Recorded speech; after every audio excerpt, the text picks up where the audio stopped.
आज हम आप लोगों के बीच जो है लेकर आए हैं क्लास 10th के लिए जो है आपदा प्रबंधन। क्या लेकर आए हैं? आपदा प्रबंधन। तो आपदा प्रबंधन जो है सबसे पहले यह जानेंगे जो क्लास 10th में आपदा प्रबंधन से कुल कितने नंबर का प्रश्न पूछा जाता है। तो 8 नंबर का लगभग प्रश्न पूछा जाता है। जो वह 8 नंबर जो है क्या है, समय के अनुसार जो है जितना कम प्रश्न में और हम 8 नंबर ला सकते, 8 मार्क्स ला सकते। तो उस दृष्टि से हम लोग चलेंगे अभी। तो सबसे फर्स्ट प्रश्न जो है वह है जो आपदा से आप क्या समझते हैं।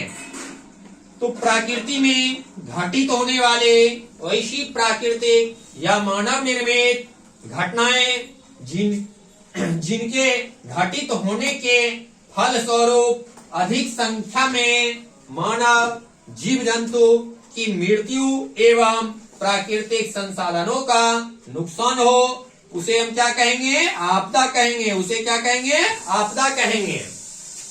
अब आना है जो कभी कभी प्रश्न ऑब्जेक्टिव में पूछ दिया जाता है, जो आपदा मुख्यतः कितने प्रकार के होते हैं, तो घबराना नहीं है उस पर। आपदा जो होता है वह मुख्यतः 2 प्रकार का। कितने प्रकार का? 2 प्रकार का। तो सबसे पहला जो होगा वह मानव जनित आपदा, सेकेंड जो होगा, दूसरा जो होगा वह प्राकृतिक आपदा। तो अब है जो मानव जनित आपदा हम किसे कह सकते हैं, तो वह किसी न किसी तरह मानव के द्वारा घटित होने वाली घटनाओं को हम मानव जनित आपदा कहेंगे। जैसे आतंकवाद पूछ दिया जाए, जो आतंकवाद जो है यह किस प्रकार की आपदा है, तो कहीं घबराने की बात नहीं है। यहाँ क्या जानेंगे? मानव जनित आपदा है, आराम से लगाना है। सेकंड में आना है प्राकृतिक आपदा। अब प्राकृतिक आपदा जो है कभी कभी प्रश्न पूछ दिया जाता है 2 नंबर में, जो प्राकृतिक आपदा हम किसे कहते हैं, तो वह किसी न किसी तरह प्रकृति के द्वारा घटित होने वाले आपदा को हम क्या कहते हैं? प्राकृतिक आपदा कहते हैं। जैसे बाढ़। अब बाढ़ जो है वह क्या है? किसी व्यक्ति के हाथ का बात नहीं है। ये क्या है? यह प्रकृति के द्वारा घटित होने वाला है घटना, इसे हम प्राकृतिक आपदा कहते हैं। अब हम लोग चलेंगे सेकंड प्रश्न पर। तो सेकंड जो प्रश्न है, सुनामी संभावित क्षेत्रों में गृह निर्माण पर अपने विचार प्रकट कीजिए।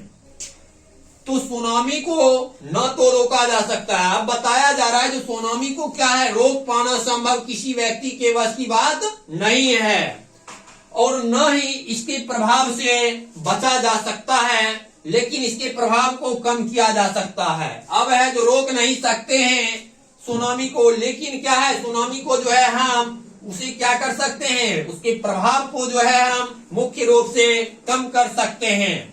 तो अब हमें जानना है इसके लिए निम्नलिखित तरीके अपनाए जा सकते हैं। किसके लिए निम्नलिखित तरीके अपनाए जा सकते हैं? इसे बचाव के लिए जो है निम्नलिखित तरीके अपनाए जा सकते हैं। सबसे फर्स्ट में आना है, समुद्री तट के कई 100 मीटर की दूरी तक ना तो कोई भवन बनाएंगे और न वहां निवास करेंगे।